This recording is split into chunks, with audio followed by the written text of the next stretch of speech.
O cenário da nossa história é Viena, ainda na metade do século XIX, a capital do Império Austro-Húngaro. O nosso personagem é um homem de ao redor dos 70 anos, mais ou menos, um homem já idoso, que anda pelas ruas e ganha o seu sustento porque ele toca violino para as pessoas. Então, ele está à disposição ali de quem quiser lhe doar algum dinheiro.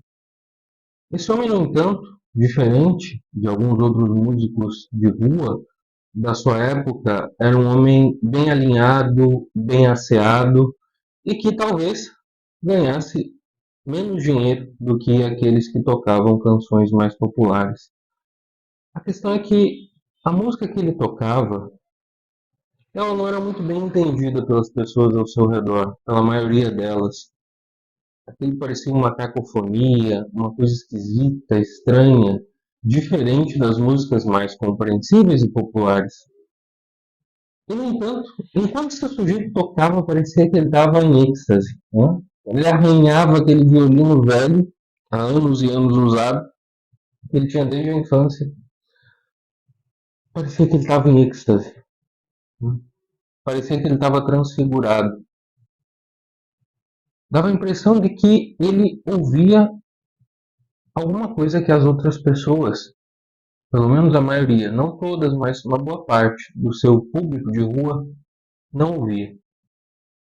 E no fim das contas a gente pode se perguntar, não é, se esse sujeito era mesmo um artista, algum tipo de gênio, de alguma forma, ou se ele era simplesmente um maluco.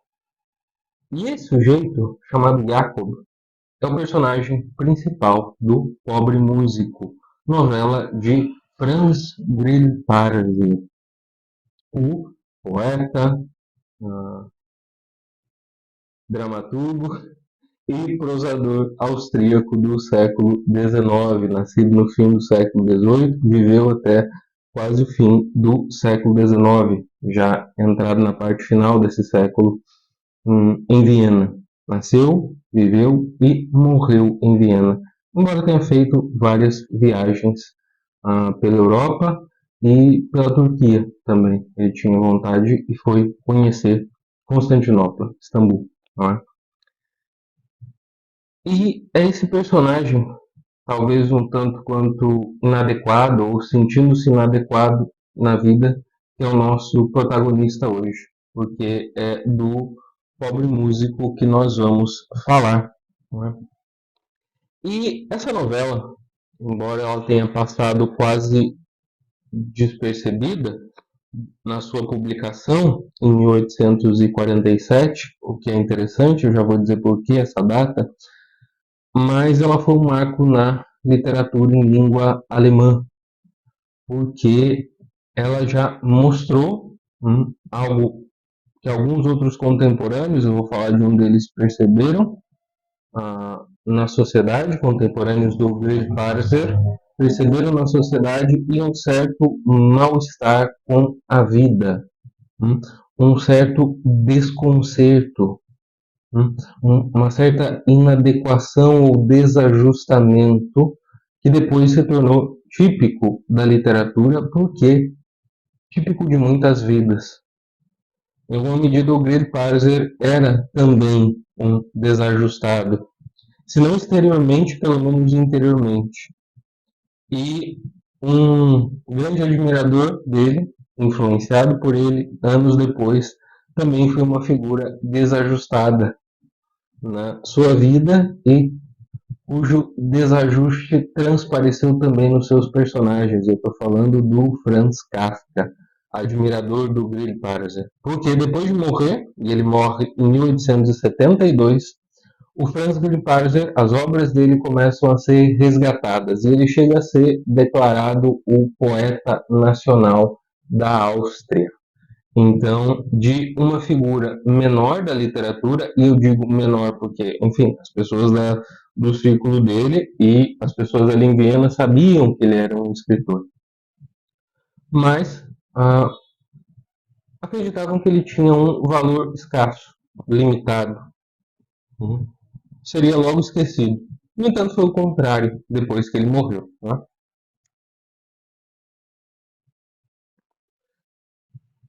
Esse desconcerto, o mal-estar, né, diante da vida, que depois o próprio Kafka vem a retratar, que também se torna típico da literatura alemã, mas não só dela.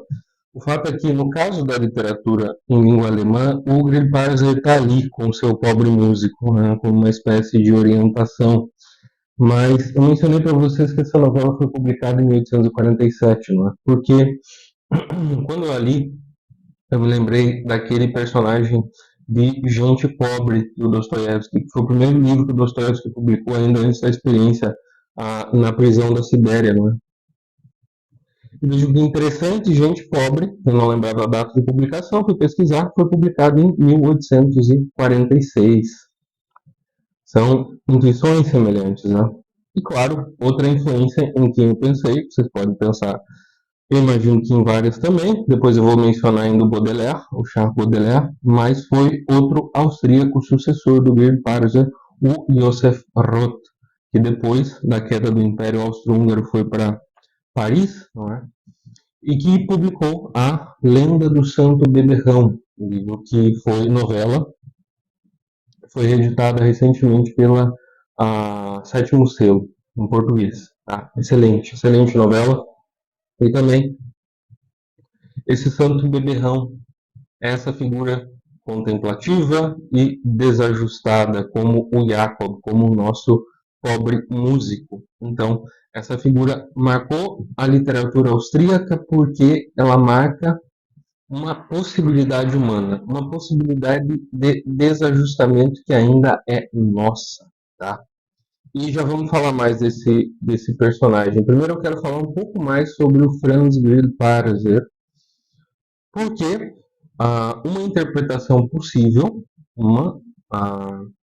pelo que eu li, parece uma interpretação razoável, já vou explicar um pouco melhor, é uma interpretação de que o Grillparzer faz uma projeção de si, da sua trajetória, de algumas das suas dificuldades nesse Jacob, nesse pobre músico. E realmente isso parece plausível. Eu ainda não li os diários dele, eu li O Pobre Músico numa edição espanhola, a chamada Autobiografia, em que ele publica esse texto autobiográfico, também que é incompleto. Também há trechos de diários dele, eu não me aprofundei nisso, eu fui direto para o Pobre Músico e alguns ensaios sobre ele. Mas vamos colocar essa figura aqui aparentemente inadequada do Franz Grillparzer. Eu disse para vocês que ele morreu em 1872 em Viena, ele nasceu em 1791 e só depois da sua morte ele acabou com a obra revisitada, ganhando o título de poeta nacional. Para ganhar vida, ele se formou em Direito em Viena e passou a ser um funcionário do Império. Exerceu aí diferentes trabalhos burocráticos no período que ficou conhecido como Biedermeier, se a minha pronúncia não está errada. É um período, logo após a Revolução Francesa, em que o horror da Revolução choca aquelas pessoas e elas começam a se voltar para o valor da ordem estabelecida, daquela vida comum que elas tinham ao seu alcance.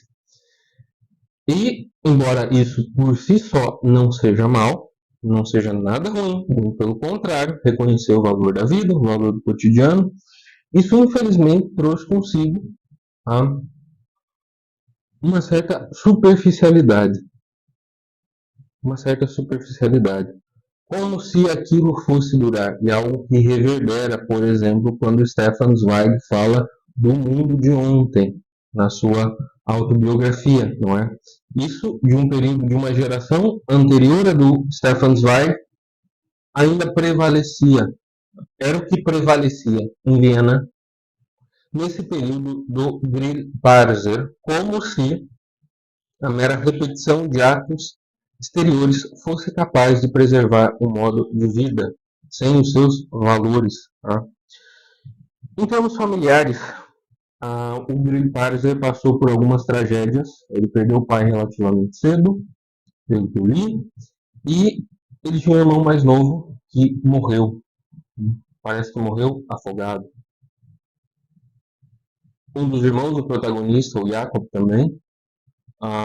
E depois, passados alguns anos, da perda do irmão, a mãe do Grilo Parsons foi quem tirou a própria vida.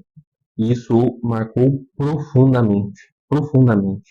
Vale lembrar das experiências de suicídio, por exemplo, na família do Walter Percy, que eu mencionei para vocês quando nós tratamos do moviegoer. Isso marca qualquer um e não seria diferente com o Franz Grillparzer. E foram fatos que, acontecidos ainda na juventude dele, marcaram bastante a sua personalidade, que era introvertida, deprimida e até mesmo neurótica. Embora ele tenha conseguido se formar em direito, ele tenha conseguido um trabalho que lhe permitisse viver, que lhe permitisse pagar suas próprias contas, ser independente ali pela necessidade, claro, né? Mas ele conseguiu e se aposentou como um burocrata. Ele foi um burocrata a vida inteira, passando até por órgãos diferentes dentro do estamento burocrático vienense. Ele era um desajustado interiormente. Isso é o que aparece nos seus textos. Ele escreveu, sobretudo, peças de teatro. No entanto, quando a sua primeira obra, que era uma comédia, estreou com fracasso e uma chuva de críticas ruins, ele parou de publicar as suas obras, de querer que elas fossem encenadas. Ele não parou de escrever. Na verdade, ele escreveu bastante. Ele escreveu várias obras que depois ficaram famosas. E por causa dessas obras teatrais, sobretudo, ele foi conhecido como poeta nacional da Áustria, anos depois da sua morte. Ele escreveu versos apartados, poemas apartados, mas menores. Escreveu duas obras em prosa. Uma delas é O Pobre Músico, que é a mais famosa e considerada a melhor. E o seu destaque posterior veio justamente por causa do teatro, em que ele, em vida, falhou e se ressentiu com isso.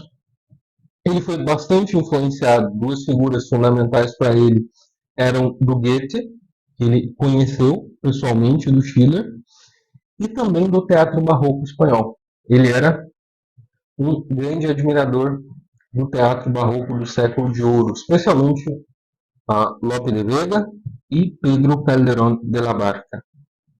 Pelo que eu li em alguns ensaios, ele chega a fazer citações diretas.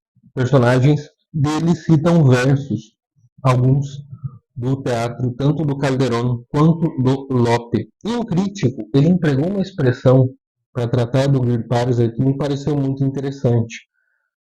Fazendo algumas pesquisas, o Pobre Músico se encaixaria em uma expressão poética que nasceu nessa época do Biedermeier, na Áustria, que seria o realismo poético, que é retratar essa realidade cotidiana ao nosso alcance, ao alcance dos sentidos, e não uma realidade fantástica, porém inserindo elementos altamente poéticos, tentando elevar aquela realidade. Mas essa expressão de um crítico em específico, o que fez o prefácio da tradução para o inglês do Músico Pobre, que em inglês é o violinista pobre, a tradução que eu encontrei. Ele usa uma expressão que me cativou, que me parece ter sentido pela admiração do Grillparzer pelos dramaturgos espanhóis, que ele utiliza a expressão de realismo barroco. O Grillparzer era um realista barroco. Veja que interessante. Ele olha para aquela realidade cotidiana, ela lhe chama a atenção, especialmente a realidade ali popular, as histórias da Áustria, as histórias marcantes de toda a Áustria ao longo do tempo, todo o Império ao longo do tempo.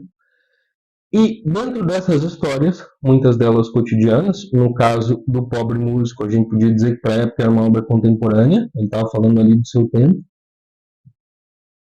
Existe um trabalho estético feito para elevar, para mostrar o que dentro do tempo aponta para o que está fora do tempo. Toda essa intensidade de um sentido da vida latente, e que pelo esforço estético esse sentido da vida deixa de ser apenas latente e se mostra e se manifesta, como no caso do Pobre Músico. O problema é que quando ele se manifesta, ele vai entrar em um confronto com o rame-ramo cotidiano. com as buscas de suprir as próprias necessidades, os próprios prazeres, os próprios entretenimentos, como se aquilo fosse a única coisa, como se essa superficialidade da vida fosse a única realidade. E é por isso que esse contraste, e o pobre músico é marcado por contrastes que a gente vai ver, é tão interessante esse contraste do realismo barroco, porque o elemento barroco do transcendente, do sentido da vida completo, intenso, da vida que é única e, portanto, precisa ser vivida com responsabilidade, com amor e responsabilidade. Esse sentido, ele aparece, ele rompe justamente no cotidiano, justamente no retrato realista. É por isso que eu gostei tanto da expressão realismo barroco. Agora vamos falar propriamente da narrativa do pobre músico. Primeiro, a escolha do narrador. Essa narrativa, pelo que eu pesquisei, eu não conhecia essa expressão. Se alguém conhecer alguma melhor, pode comentar. Ela é uma narrativa em moldura. Ou seja, um narrador, no caso, um narrador em primeira pessoa, falando de si, de uma experiência sua, conta quando e como ele conheceu o pobre músico, o Jacob. Só que, quando o Jacob conta a sua história para o nosso narrador ali, em primeira pessoa, esse narrador reproduz as palavras do Jacob. Então, ele dá há uma segunda voz ali dentro. Há uma segunda voz, que é a voz direta do próprio Jacob. É uma narrativa dentro da narrativa inicial. A narrativa inicial, em primeira pessoa, desse rapaz, que conhece o Jacob, é uma moldura para a história daquele personagem, para a história do nosso herói, que é o pobre músico. E isso é muito interessante porque esse primeiro narrador não entende muito bem Jacob. E nós não vamos entendê-lo muito bem. E essa ambiguidade é essencial para que ele fique como essa figura misteriosa. Especialmente porque, para o próprio Jacob, por incrível que pareça, não há tanto mistério na sua vida. A gente vê que ela é bem curiosa, suas escolhas são curiosas. Mas para ele não há mistério, para ele tudo aquilo é muito normal. Para ele tudo aquilo é muito normal. Esse narrador, portanto, ele está participando ali de um festival que acontecia anualmente, que reunia todas as pessoas ali de Viena. Um festival que acontecia, se eu não me engano, no verão. Então as pessoas iam lá para uma praça pública e se juntavam, e era uma multidão tremenda. E ele está contando que ele gosta de estar no meio das pessoas, no meio do povo. Ele provavelmente, a origem desse narrador, que não é, claro, não é o próprio Milpazer, mas era parecida, alguém de um, talvez até maior do que do próprio Milpazer, de um status social, uma posição social mais elevada. Era um senhor. E a gente tem um outro indício quando ele vai atrás do Jacob na casa em que ele alugava, que era um quarto, na verdade, que ele alugava dentro de uma casa maior. A jardineira, que era a pessoa lá que tomava conta daquela casa, uma espécie de faz tudo, não é? Ela fica impressionada com aquela visita. Senhor? Né? Ou seja, ele era alguém de uma posição social elevada, que gostava de estar no meio de todas as pessoas. Isso lhe interessava profundamente. Bem, ele vê vários músicos ali tocando, o que era muito comum, mas ele vê esse sujeito arranhando ali o violino, tocando. Uma expressão dedicada, quase que extasiada, muito bem arrumado, muito lindo, já velhinho, né? E que, quando todo mundo está entrando lá para o lugar onde vai acontecer o festival, ele simplesmente pega e vai embora. Né? Seu chapéu, que é o que ele deixava no chão para receber o dinheiro, estava quase vazio. Se não me engano, estava até vazio nesse primeiro episódio em que o nosso narrador o conhece. E chama a atenção do narrador que ele escuta o Jacob empregar uma frase em latim. Era uma frase do Horácio, era um verso do Horácio. Ele fala, opa, os outros caras que estavam ali tocando músicas populares, alguns até em violinos também, não eram pessoas que tinham uma educação formal. Portanto, não deviam ter estudado latim. Conheciam a língua comum, a língua alemã. E esse homem usa uma frase latina. Opa! Todos esses detalhes chamam a atenção e o nosso narrador vai atrás do Jacob. O escuta, dá dinheiro para ele e percebe que esse homem fala muito bem, é extremamente educado, é reverente, não quer aceitar mais dinheiro, porque ele considera que aquilo é uma retribuição, um honorário justo pelo trabalho dele, mas é estranho ouvi-lo tocar. E aí o narrador pergunta para o Jacob, olha, eu posso ir na sua casa algum dia? Eu gostaria de lhe conhecer um pouco melhor. Porque ele diz que fica extremamente curioso para conhecer, para saber a história daquele personagem. Ele tinha essa curiosidade pelas pessoas. E Jacob fala, olha, tá bom, mas assim, no fim da tarde, à noite, não dá. Porque é quando eu pratico sozinho. Dentro do meu quarto. E aqui ele faz uma referência, que a oração é feita de portas fechadas. É a primeira referência que ele faz. Então há uma relação para ele entre a oração e a música que ele está tocando. Fiquem com isso. E durante o fim da manhã e meio da tarde, era quando ele andava pelas ruas tocando para ganhar o seu sustento. Era disso, era daquilo que ele vivia, da ajuda das pessoas. E de manhã ele praticava. Tinha diferença entre o praticar da manhã e o estar sozinho com o violino dentro do seu quarto, de porta fechada, à noite. E aí eles combinam que o narrador poderia ir num finzinho de manhã, antes dele sair para trabalhar, para a rua. Né? O narrador vai. E ele esquece qual é o número da casa. Ele lembra o nome, mas esquece o número. E ele vê pessoas reclamando. Pessoas reclamando que aquele cara tá tocando e tá, pô, a gente tá arranhando o violino de novo, que chato. Pô, tá incomodando, esse cara não sabe tocar, não é possível. E ele deduz que é o Jacob. E realmente era. Então ele entra e ele é recebido pela jardineira com essa surpresa, o que mostra a sua posição social elevada em relação àqueles outros personagens ali. O Jacob é bem pobre, ele tem que dividir um mesmo quarto, que é um quarto relativamente amplo, mas não tanto com outras pessoas, então tem uma risca de giz no chão, em parte da parede, que está delimitando qual metade é de quem. E a metade do Jacob, pobre, tudo ali era pobre, mas a dele sempre muito limpa, muito asseada, muito ordenada. E Jacob começa a contar a sua história para o nosso narrador. Começa a falar da sua música. E aí é interessante porque eu não vou mentir para vocês, eu de música não entendo nada. Então eu vou com as minhas palavras tentar reproduzir o que o narrador fala. Quando o Jacob está tocando, de novo, quando ele chega, bate na porta do quarto, o Jacob não sai para atender, não escuta, e entra, o Jacob está tocando, realmente parece que ele está em outra dimensão ali. Ele está plenamente inteiro, concentrado.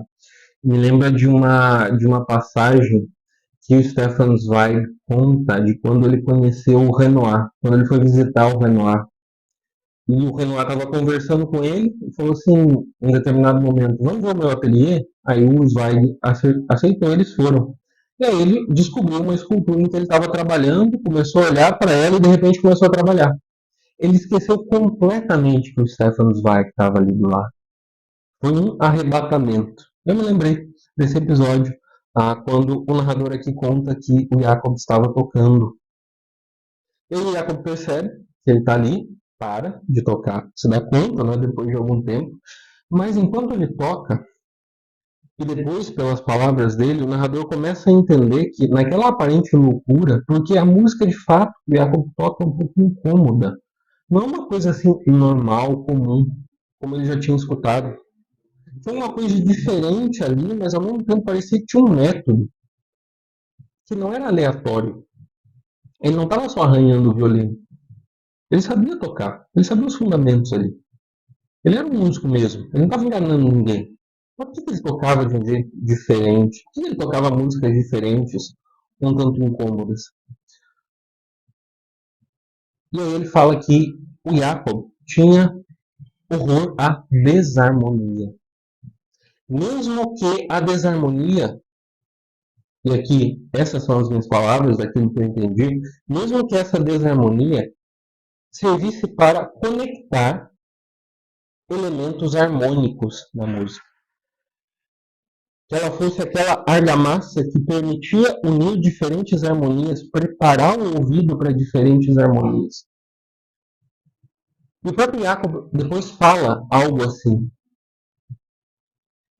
Ele está atrás de uma harmonia perfeita, de uma harmonia completa. Por quê? Porque essa seria a música celeste, a música tocada nos céus. Que a desarmonia é análoga ao mal. Que o mal é uma ausência, é uma lacuna. E que a desarmonia, portanto, também é essa lacuna. E o objetivo seria suprir essa lacuna. Fazer com que ela simplesmente desapareça. Porque tal como o mal é uma ausência de bem, a desarmonia não é uma coisa, é uma ausência de harmonia. E a música celeste, que sustenta todas as coisas, segundo Jacob, seria feita de pura harmonia. Então ele estava buscando ali uma antecipação do céu. De alguma forma, quando ele tocava, e é por isso a referência à oração, a porta fechada, que Cristo falou no Evangelho, por isso essa referência, por isso a junção entre as duas coisas. Para ele era um tipo de oração, um antegozo no paraíso, uma forma de comunhão com Deus. Essa era a justificativa desse sujeito. Tão singular quanto humilde e resignado. Eu pesquisei também, e alguns críticos da época, mesmo que poucos, né, porque a obra não teve uma acolhida tão grande quanto teve depois, assim, com essa redescoberta das obras do Will Parzer, disse que o Pobre Músico é uma tragédia da resignação. E aqui nós entramos na sua história. Na história que ele mesmo conta. Na história em que o nosso primeiro narrador empresta a palavra a ele. Citado sempre entre aspas, falando diretamente. Quem era esse cara? Esse sujeito era filho de um conselheiro, um burocrata do regime austríaco, que era muito importante. Então ele começa falando, você ouviu falar daquele conselheiro áulico tal? Aí o personagem, o nosso narrador fala, o primeiro narrador fala, sim, eu ouvi falar dele. E o Jacob fala com naturalidade, é meu pai. O narrador fica assustado, porque assim, um homem que tinha sido muito poderoso, rico, influente, e o filho era praticamente um mendigo, como assim? E ele fala, olha, eu tinha mais dois irmãos, além de mim. Minha mãe morreu cedo e a gente foi criado pelo nosso pai. E o nosso pai era um homem bom, diz ele, porque ele nunca fala mal de ninguém. Ele não percebe a maldade das pessoas. Porém, era um homem rígido. E os irmãos tinham uma certa aptidão, soltura, o que a gente diria em bom português, esperteza para as coisas. Então eles conseguiam captar aquilo que era necessário com uma relativa rapidez. E o Jacob não. Se ele não entendia uma palavra, ele tinha que voltar o texto inteiro, por exemplo. Se ele não conseguia tocar bem uma parte da peça em que ele estava estudando música, ele tinha que voltar do início, tocar tudo de novo. E tanto que o irmão dele disse para ele que ele era um péssimo músico, e foi quando ele abandonou o violino, ainda na infância. E nos estudos, nos demais estudos, o problema era o mesmo. Até que num exame importante, e aqui a gente deduz que Jacob já era um adolescente, ele, por nervosismo, um sujeito extremamente inseguro, e aí esse sentimento de inadequação, esse homem inadequado, no caso, um adolescente ainda, ele esquece uma palavra de um poema, um verso de Horácio. O que acontece? É puro nervosismo, por quê? era um exame importante, como se fosse vamos imaginar, pelo que eu entendi aqui, como se fosse um exame final aí do ensino médio, para ele ter a sua certificação, não é? E o pai dele estava presente, como todos os pais ali. Então, aquelas pessoas importantes, eles estavam no colégio importante, que era o filho de alguém, uma personalidade, não é? Os irmãos também. E ele precisava recitar um poema latino inteiro e ele esqueceu uma palavra. Só que ele estava tão nervoso que o professor, para puxar o saco do pai dele, falou essa palavra ao pé do ouvido dele e ele ainda assim se confundiu. Se confundiu. E ele disse que o pai ficou com uma vergonha profunda dele, fez uma reverência diante de todo mundo e simplesmente saiu. Saiu da sala. Chegando em casa, o pai dele nunca mais falou com ele.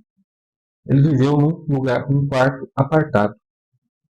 O pai só se comunicava com ele dando avisos por meio de secretários. E aí o pai dele conseguiu para ele um trabalho como copista numa repartição pública também, só que ele não ganhava um salário. Isso aí, não ganhava. Era um emprego que o pai dele conseguiu para ele. Beleza. E os irmãos dele têm seus triunfos aparentes, pelo menos durante algum tempo, e ele fica nessa vida. Nessa vida. Ele disse que não pensava em muita coisa. Tá? Ele voltava para casa, ele podia chegar no máximo meia hora depois de sair do trabalho, era a regra que ele tinha, imposta pelo pai dele, então ele ia lá, fazia o trabalho dele, voltava para casa, recebia ali comida, roupa, alojamento e ficava ali, contato sempre com funcionários da casa, nunca mais com o pai. Até a morte do pai ele não viu mais. Ele não viu mais. E ele não se ressente com nada disso. Ele conta isso com uma absoluta naturalidade. E essa naturalidade que desconcerta o narrador e nos desconcerta também. Essa a naturalidade do personagem de Gente Pobre. Essa naturalidade do príncipe Mishkin. Né? Que nos escandaliza um pouco porque não há nem ressentimento e nem sequer protestos que poderíamos imaginar razoáveis de justiça. Existe apenas a resignação. Aceitar as coisas como são, como elas vêm. E aí, acontece que um dia ele olha para a parede e repara que o violino está lá. E ele começa a arranhar aquele violino de novo. Ele descobre que era o mesmo violino, pertencia mesmo a ele, e que estava afinado para surpresa dele, ou seja, que alguém tinha usado durante os últimos anos ali, que ele tinha abandonado esse violino desde o fim. Desde o fim da infância, talvez. Alguns anos. Não temos as passagens de tempo precisas em alguns casos. O fato é que ele começa a se interessar de novo ali pela música e começa a arranhar o violino, a praticar um pouco. Até que um dia, esse é um dos episódios capitais da vida dele, ele escuta uma vizinha cantando uma música. Aparentemente uma música popular da época. Mas uma música que era diferente para o Jacob de todas as outras. Porque era uma música que tinha uma harmonia especial. Ela não era superficial. A voz servia apenas para acompanhar aquela melodia que por si era belíssima. Bom, o nome da moça que cantava essa música era Bárbara. Ela era filha do confeiteiro. O confeiteiro tinha sua casa e confeitaria ao lado, no terreno vizinho de onde era a casa do pai do Jacob. E essa moça, a Bárbara, filha do confeiteiro, ela vendia bolos na repartição pública em que o Jacob trabalhava. Então ele teve a oportunidade de reencontrá-la. De encontrá-la, na verdade, porque ele ficava ali na janela dele, ele conseguia vê-la cantar, ver e ouvir. Ela ali no quintal, nos fundos da confeitaria, trabalhando e cantando. E aí, o Jacob a encontra. Alguém prega uma peça nele, né, dizendo que ele estava com interesse em comprar bolo, e ele, com toda a naturalidade, fala: Não, senhora, não, minha senhora, não estou não. Ah, não tenho interesse em comprar, muito obrigado. Aí ela fala, você podia me dar um desses papéis para eu cobrir meus bolos? Aí ele fala, não posso, senhora, porque esses aqui são papéis da repartição pública. Ele fala sempre todo respeitoso, humilde, a gente diria até humildinho, não é para todo mundo. E ela seria uma pessoa de uma classe inferior. E ele fala com ela com a mesma educação, com que fala com todo mundo. Ela esnova um pouquinho dele e vai embora. E aí ele pensa numa desculpa, olha, ele vai pegar um monte de papel na casa dele e trazer para ele poder perguntar sobre aquela música. E é o que ele faz. E aí ele fica. E aí, em determinado momento, ele sai na repartição pública, quase no fim do expediente, o pessoal tomava um café antes de voltar para casa, eles trabalhavam no turno da manhã, e ele encontra ela no corredor e fala: olha, eu trouxe papel para você. Acha aquilo estranho, né? Já era um pouco bruta, até por lidar com as pessoas que não por ela ser bruta, mas que não eram muito gentis com ela. Ah, nem todo mundo era cavalheiresco e educado, então ela cresceu nesse meio. Ela é uma bicha braba, né? Então, ele entrega. E ela, obrigado, pega o papel ali e tal. E aí ele pergunta dessa música. Ele fala que ele ouviu ela cantar essa música, que ele mora ali do lado e tal. E ela fala qual. Ele não sabe o nome. Até que ela entende qual é e começa a cantarolar essa música. E o Jacob fica encantado. Jacob fica encantado e tenta pegar na mão dela. Nesse momento, veja, nesse momento ele entra já numa espécie de êxtase. Ele fica completamente entusiasmado pela canção. Isso é muito importante para a história. Nós não sabemos se ele se encanta, se apaixona pela Bárbara ou pela música. O fato é que ele se aproxima dela através da música. É como se ele enxergasse aquilo que há de mais sublime nela. Outro crítico da época em que foi publicada a novela do Gripari, acho que é Stiffer, o nome desse sujeito, falou que o pobre músico contém toda a grandeza humana num recipiente humilde e até miserável. E dá para a gente aplicar essa analogia feita para o protagonista também para Bárbara. Ela que era essa criatura embrutecida, tem ali uma grandeza e uma beleza, e o primeiro narrador nos faz entender que ela não era a pessoa mais bonita do mundo fisicamente, nem mais encantadora, nem mais simpática, e no entanto que havia uma beleza ali, que o Jacob acedeu através da música. Também nesse recipiente miserável, né, nesse odre velho, havia um vinho especial que ele entendeu. E ele queria a partitura para tocar. E ela inicialmente não entendeu o que era isso. Ela falou: ah, tá, entendi. O cônego às vezes vai lá na confeitaria pedir não lembro o quê. Ela falou: quando ele for, eu posso pedir para ele escrever essa partitura, porque ele é músico também, ele toca lá na igreja, não é? Ele toca o órgão na igreja, nas celebrações litúrgicas. Então eu posso pedir para o cônego. Tá bom. E ele ficou numa agonia, porque ele queria ir logo e ele temeu que ele ia incomodar. E aí depois, se ele passasse tempo demais, ia parecer indiferente e tal, é aquela coisa do sujeito que se sente inadequado, não é? Como o Jacob se sentia, embora não no sentido. E esse é outro contraste interessante. E aí um dia ele vai na frente da confeitaria, fica lá olhando, ele vê a Bárbara lá dentro, fica olhando, e aí chega o pai dela, que é o dono da confeitaria. E o Jacob é tomado por um ladrão.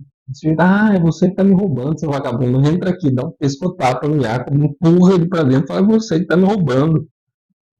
Eu falo, não, senhor, eu sou funcionário lá da repartição.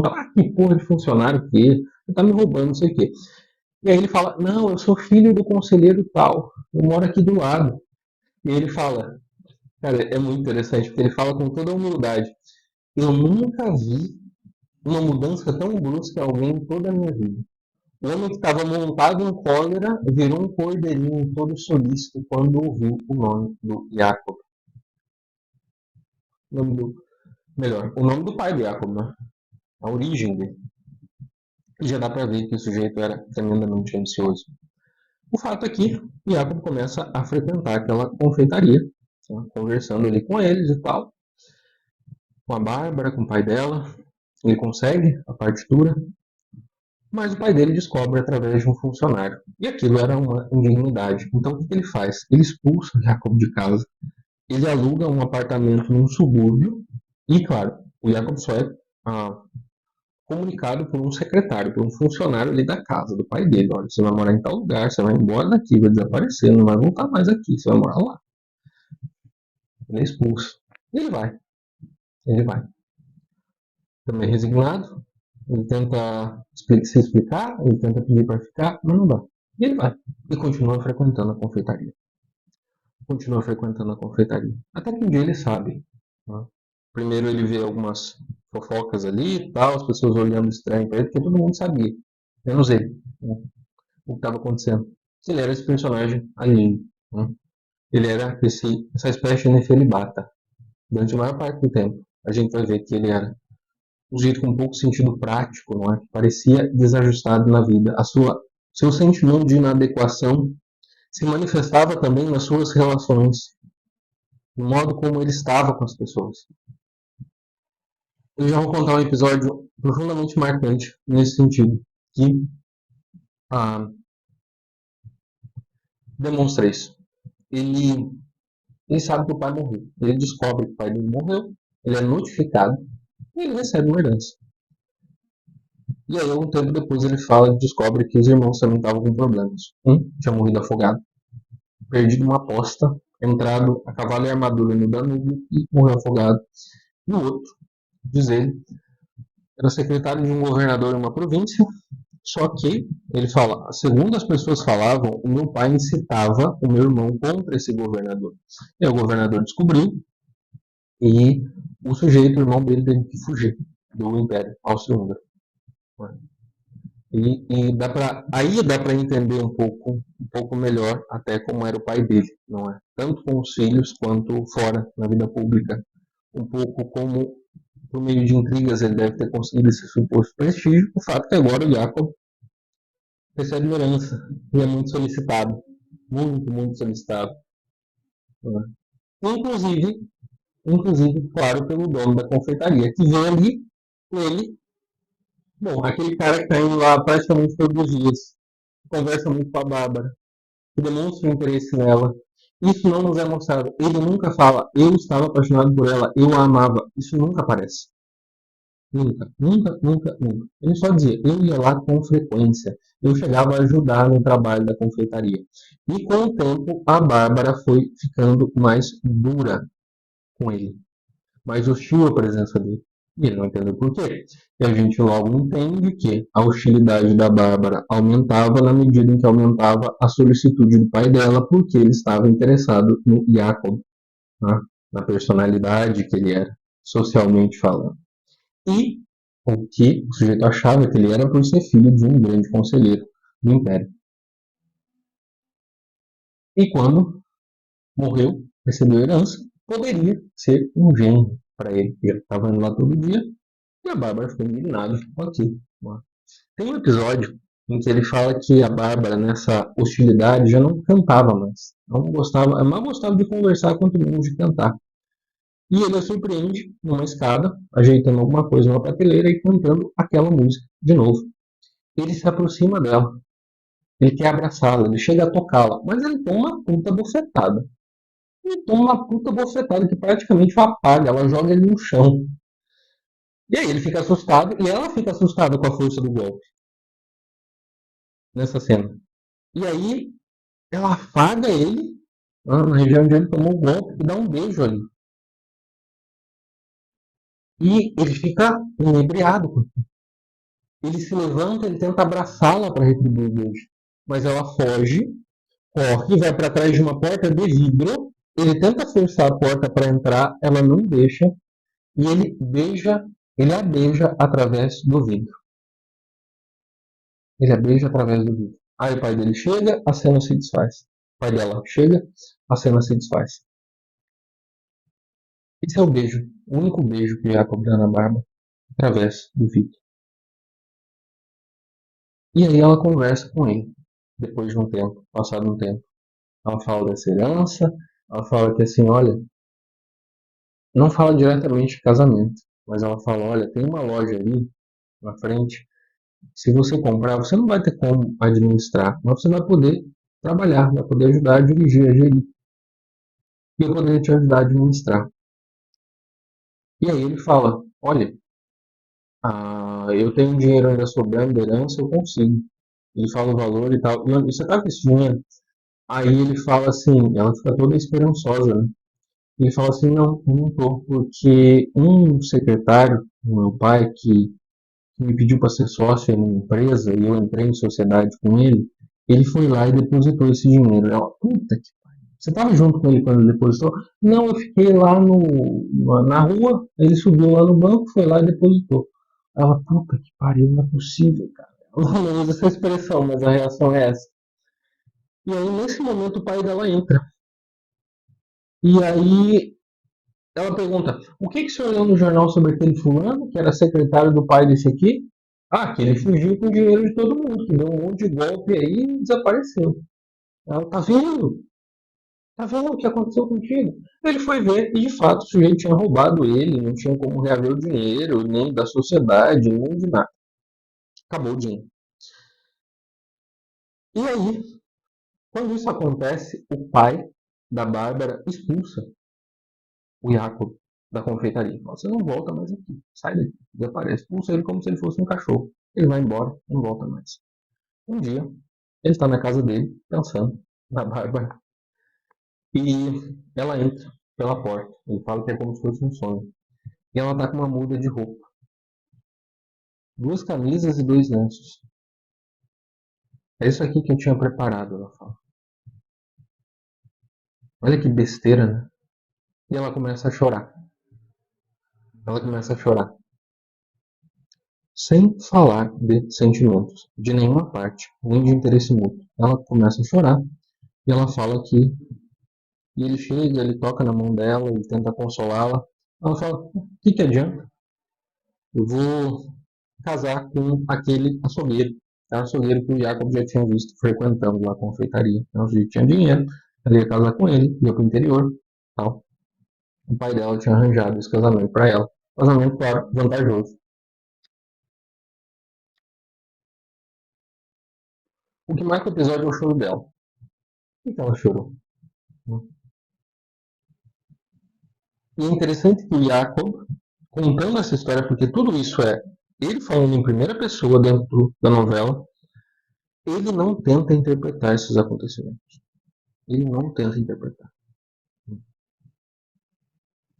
E quando isso acontece, ele fala, cara, foi melhor assim.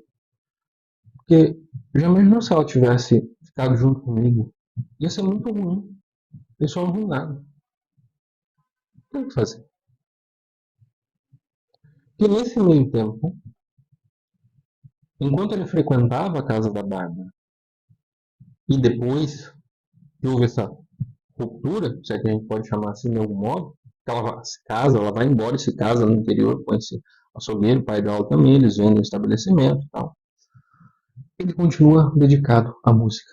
Ele continua dedicado a essa harmonia. Portanto, ele nunca é obcecado pela Bárbara. A obsessão dele está nessa música, nessa harmonia celestial, nesse antegozo do paraíso. E parece que a Bárbara tinha algo a ver com isso. Mas infelizmente parece que a vida cotidiana não tinha tanto a ver com isso. Ele não estava preocupado se as pessoas iam gostar da música dele ou não. Ele não estava preocupado se as pessoas, por não gostarem, não ia dar dinheiro para ele, podia passar fome. Ele não renunciava a tocar aquele tipo de música o tempo todo. Ali para as pessoas e mais profundamente à noite, para si mesmo, em oração. E essa foi a vida dele. Alguns anos depois, ele conta, a Bárbara volta com dois filhos e ela pede que ele seja professor de violino do menino mais velho. O menino mais velho se chama Jacob também, como ele. Muito interessante. Enfim, ele é uma espécie de, se torna, parece, uma espécie de agregado da família. E aí tá a história, né? E aí ele começa a falar de música, ele começa a tocar, e o primeiro narrador volta para o primeiro plano, vai embora. Passado algum tempo, ele não ouve mais falar do Jacob. Ele ouve que depois do inverno, o Danúbio transbordou e o Jacob e a vizinhança dele ali morava ali. Houve uma grande enchente, várias pessoas morreram, entrou água em todas as casas, um negócio absurdo.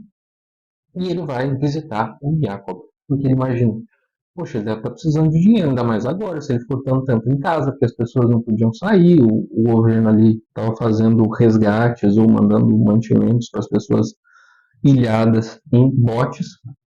Ele falou, cara, a situação do Jacob deve estar horrível, não vou lá visitar ele. E quando ele visita, ele chega na rua, ele vê um bando de gente de roupa preta ali e tal. Ele chega na casa do Jacob, tem mais gente de roupa preta. E a jardineira fala com ele, o senhor veio a se despedir dele? Da última adeus ao nosso músico? Ele fala, como assim? O que aconteceu? E aqui vem outra virada interessante. Esse homem, inadequado, inapto para a vida, velho, quando aconteceu a enchente, ele salvou, ele pulou na água e salvou várias crianças que estavam se afogando. E quando o marido dessa jardineira falou que ele ia perder as últimas economias que estavam dentro de casa, o Jacob foi lá no meio da água e pegou o cofre e trouxe as economias lá para o sujeito, que era um negócio. Era todo mundo pobre ali, né? Era, mesmo que fosse pouco, era uma coisa significativa ali para aquela família. Ele ficou doente de tanto entrar naquela água gelada e salvar várias crianças que estavam se afogando e salvar suas economias ali do marido da jardineira. Ele ficou doente, delirou e morreu. Esse sujeito completamente inadequado, inapto para a vida, é o que tem uma ação prática e rápida, mais do que todo mundo. E essa ação prática e rápida é também uma ação heróica. É também uma ação heróica. Esse desajustado, dedicado à contemplação, a despeito da ação, a despeito da vida quase, é um sujeito que salva aquelas vidas. E, passado esse tempo, quando o primeiro narrador chega já no velório de Jacob, ele conhece a Bárbara. Ele já vê essa mulher madura, com seus dois filhos, entrando na adolescência, dando ali um trabalho para ela e tal. Ele diz que ela vai ao açougueiro, jeito bastante prático. Ela fez um dinheiro, voltou para a capital, fez mais dinheiro, voltou para a capital, estava numa posição econômica confortável. E tal, durante a posição, ela lendo ali o livro de orações dela, dando bronca nos filhos, que às vezes se desviava ali. E foi esse o velório do Jacob, sem lágrimas, né? Só com aquelas pessoas ali próximas. E ele, nada. Passado um tempo, ele lembra do violino do Jacob. Ele sabe que aquele violino ficou com a Bárbara. Ele chega na casa do açougueiro, né? Ele é convidado a entrar, com toda a educação e tal. E ele vê que o violino está pendurado na parede. E ele vê que, paralelo ao violino, há um crucifixo, na mesma altura. E ele fala, olha, eu era um admirador do Jacob e eu estou disposto a pagar uma quantidade de dinheiro por esse violino para guardar de lembrança. Quando ele falou a quantidade, o açougueiro ficou interessado. Opa, por que não? Só que a Bárbara não deixou. A Bárbara falou assim, não, esse violino é do meu filho. Só isso que ela falou. E ela ficou mexendo. Ela pegou o violino, ficou mexendo assim, foi guardar ele numa caixa, virou de costas e ficou mexendo no violino. Guardando, como se estivesse guardando bem devagarinho. Como se estivesse lembrando de alguma coisa. E o narrador conta que ela chorou enquanto ele estava saindo, olhando para o violino. E assim termina a história do Jacob. E a gente fica na dúvida. se de algum modo ele também foi amado por essa mulher. Em que medida ele foi amado por essa mulher? Tendo visto dela o que ninguém mais viu, o que nem ela enxergava direito. Ou por ele ter feito essa opção contemplativa. Numa opção estranha que renuncia à vida. Que renuncia à vida porque aparentemente ele é inapto para ela, incapaz dela. Que ele não conseguiu vivê-la num primeiro momento. E quando a gente pensa, e aqui começam, e aqui surgem mais ambiguidades, não é? Porque quando a gente começa a pensar nesse salvamento que ele fez das crianças, da economia ali daquele sujeito pobre, a gente vê que quando a coisa prática era absolutamente necessária, ele ia atrás. Tá como ele ia atrás de dinheiro quando precisava para comer, para se manter, mesmo sem renunciar à sua música. Ele viveu em função daquilo, conscientemente. Parece. Parece então que aquele modo de vida foi uma escolha. E que, quando ele se resigna com a perda do dinheiro, como ele tinha se resignado com a perda da casa, da família, quando ele se resigna com a perda da Bárbara, ele está fazendo uma escolha consciente, sem se ressentir. E a sua inocência, ou aparente inocência, a sua inocência, eu vou refazer, e a sua inocência, que talvez não seja tanta ingenuidade quanto parece, em alguns aspectos, por um lado, ele realmente foi enganado. Ele podia ter sido um pouco mais esperto.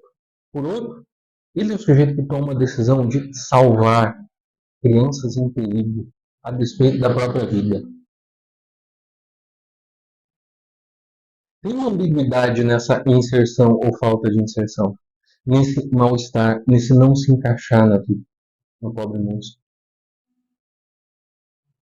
E a gente não sabe muito bem como ele amou a Bárbara. Talvez ele a tenha amado mais ordenadamente do que a gente imagina, querendo o bem dela. E talvez ela, menos articulada do que ele, menos consciente, o tenha amado justamente por esse interesse. Era mais do que físico. Por esse interesse que estava compatível com aquela melodia celeste que ele estava buscando.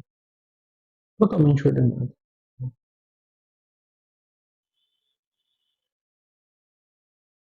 E essa é uma das perguntas, né? Que fica. Se ele foi amado mesmo. Se ele foi amado mesmo por ela. E por que é que ele precisou escolher entre a arte e a vida? Por que essas duas coisas se mostraram incompatíveis? E eu falei que eu ia mencionar o Baudelaire e não podia deixar de ser essa comparação com o Albatroz, o soneto O Albatroz do Baudelaire. Aliás, tem um romance do José Geraldo Vieira chamado justamente O Albatroz, né? Referência ao Baudelaire. Tem um personagem ali que em determinado momento eu lembro que ele está carregando alguns equipamentos nas costas e a namorada dele vai recitando e rindo o poema do Baudelaire, né, O Albatroz, sem saber que aquilo era uma espécie de vaticínio, de augúrio para o destino dele. E o Jacob é um pouco o albatroz, é humilhado, ofendido, mas não se ressente. E que, tendo asas, quando precisa descer ao chão, é justamente a grandeza das asas que o faz desengonçado, desajustado, que lhe impede de caminhar. E é claro que isso facilmente pode se transformar numa tentação romântica, tá? De como é romântico ser desajustado na vida. Mas não sei se essa era a intenção do Viparza. Ainda que fosse, o Jacob, ele justamente não demonstra ressentimento ali. Ele tenta andar como ele pode, enquanto precisa. E quando mais que andar, ele precisa nadar, né? Ou seja, precisa até mesmo molhar aquelas asas que já, mesmo secas, o impedem de caminhar, como o albatroz do Baudelaire. Ele faz isso conscientemente. Será mesmo que ele renunciou à vida? Não sabemos. Não sabemos. A ambiguidade fica, não é? E claro, essa é apenas uma primeira aproximação a essa leitura do pobre músico. Então, se você ainda não leu, se você, por exemplo, é um leitor do Kafka, eu sei que felizmente há muitos leitores do Kafka por aí, não é? Se você já leu os diários do Kafka, talvez tenha encontrado alguma referência ao Guy Parza, eu recomendo muito a leitura do pobre músico. Se você conhece o Albatroz do Baudelaire, se você já leu essa edição recente da Lenda do Santo Beberrão, do Joseph Roth, então a leitura do Pobre Músico, sem dúvida, é para você também. Essa é uma leitura que mostra um pouco dessas primeiras aproximações ao mal-estar da vida. Não à toa que na própria Áustria é que nasce na mão do Viktor Frankl a logoterapia, porque o mal-estar diante da vida vai redundar no absurdo, na experiência da falta de sentido, não é? Não à toa isso aparece justamente na Áustria, de quem o Grillparzer, o autor do Pobre Músico, foi tornado depois chamado poeta nacional. Então, essa é uma reflexão importante para nós, porque também na nossa época existe essa impressão, essa sensação que marca muito o nosso modo de viver do desajustamento. E é interessante nós fazermos um exame de consciência sobre ela.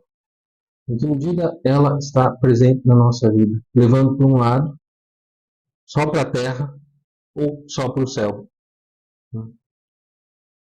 tentando ignorar o outro. E assim, bifurcando a nossa personalidade de um jeito que ela não pode ser bifurcada, ela é encarnada. Estou gravando hoje o último domingo do Advento. Nós estamos esperando pela encarnação de nosso Senhor Jesus Cristo, a junção de céu e terra. Não a separação das duas coisas. Não essa bifurcação. Não esse mal-estar. Pode nos levar ao suicídio da terra ou a um suicídio espiritualista. Não é mesmo? É isso, meus amigos. Espero que vocês tenham gostado desse vídeo. Peço que deixem o like, se inscrevam no canal. Se possível, que compartilhem com outros amigos interessados em literatura, porque todas essas ações ajudam no meu trabalho. Agradeço pela atenção de vocês e até o próximo vídeo.